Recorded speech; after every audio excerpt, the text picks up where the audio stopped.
Hello everyone. So in this lecture, we're going to be talking about cells, right? So cells is not what you go into when you go to jail. Cells are the smallest unit of living organisms, okay? And cells are defined not by structure but by function. So cells, they need energy to carry out the life processes. Now what do you mean by life processes? Well, they have to be able to respond to their environment and they have to maintain a stable internal environment. That requires energy. So example would be you as an organism. You are a living organism after all. If you see an incoming car coming at 100 miles per hour and you're crossing the crosswalk, hopefully you're able to jump out of the way. That's responding to your environment. Okay, that requires energy. Okay. The other thing is you have to maintain a stable internal environment. So what does that mean? Well, if a cell suddenly springs a leak, that cell must be able to use energy to fix the leak. So that is another specific important function of a cell. Cells can be one or more, can be composed of one or more cells. And when we talk about singular cells, we're talking about yeasts, bacteria. We're talking about, a lot more cells. We're talking about us, obviously, plants, animals, so on and so forth. Having said that, even bacteria who live as one individual cell need other cells to exchange nutrients, to, in this case, help each other out in the environment that they're in. And that is actually a very, very important thing about you as an individual, as a human body, is your cells need to work together to keep you alive. Okay? The last but not necessary function of living organisms and therefore cells is to grow and reproduce. Okay, I'll give you an exception to that rule. An example will be eggs, ova, female eggs, right? Female eggs do not reproduce.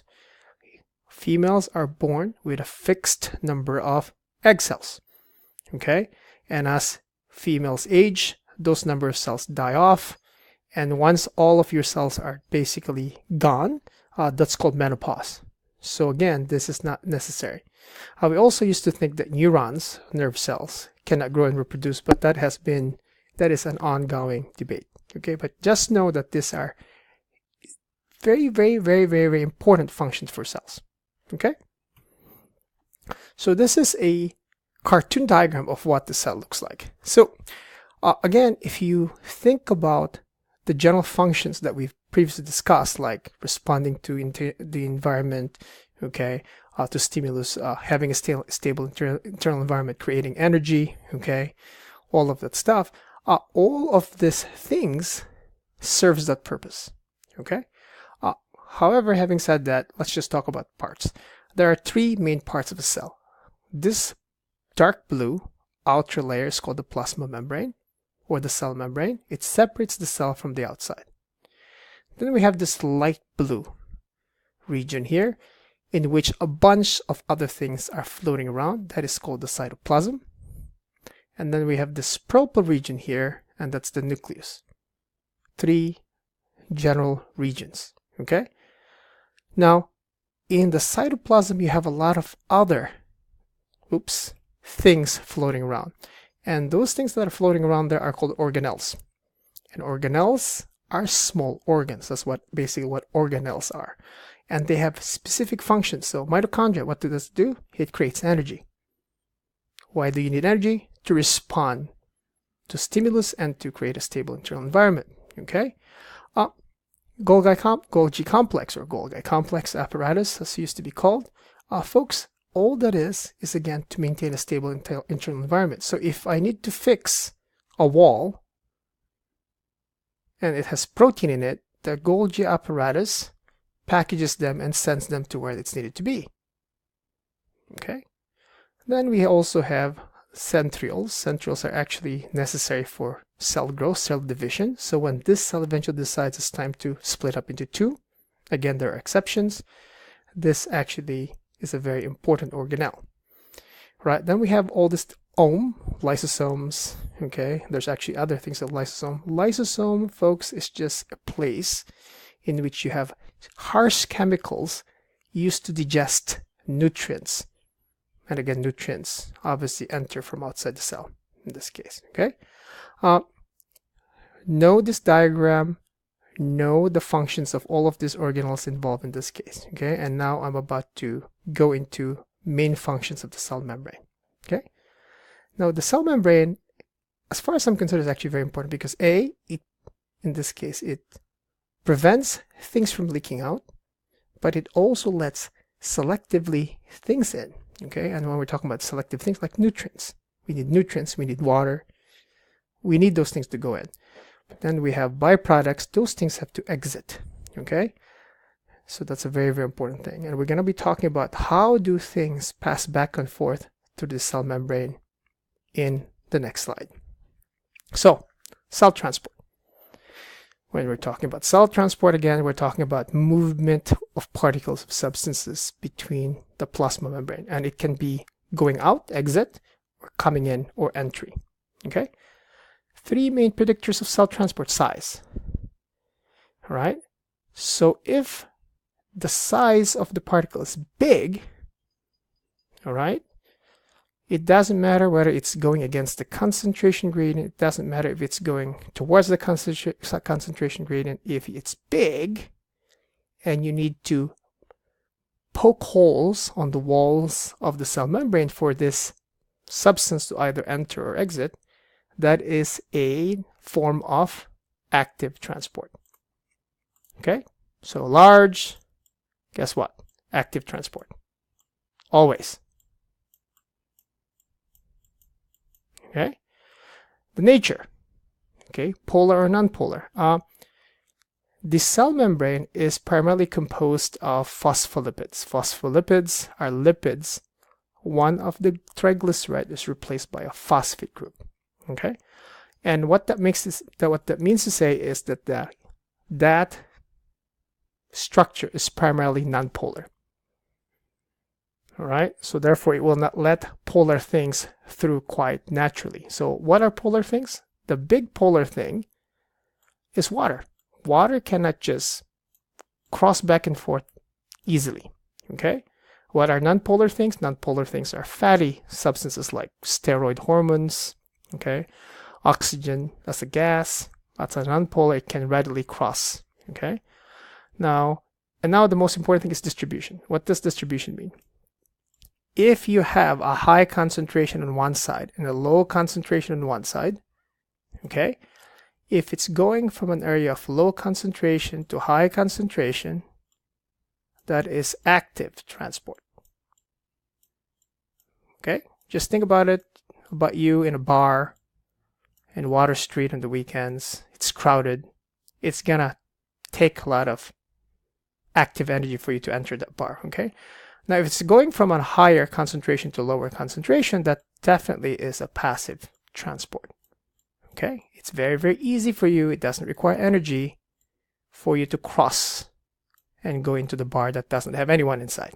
Okay, active transport primarily requires ATP. We're going to be talking about ATP soon. Passive transport does not require ATP. All right, so predictors of cell transport: size. If it's large, it's going to be active transport.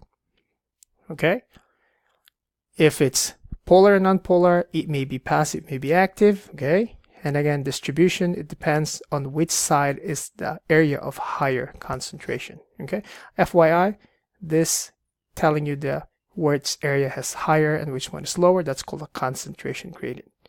If you're going against the concentration gradient, meaning you're going to a higher concentration, that's called active transport. Going towards a lower concentration, that's called passive transport. Okay, here we go, the most complicated thing known to man. Here, so active processes again. So primary active transport. So it's a small molecule. Okay, so when you use directly ATP, that is called primary active transport. Okay, so when you pump sodium in, sodium is a very small ion. You require ATP. That's called primary active transport.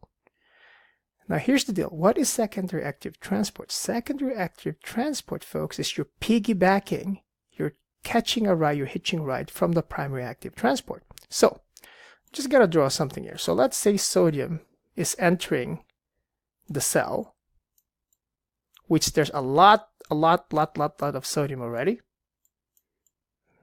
Okay, that's primary active transport. What happens is someone can hitch a ride with sodium to enter the cell.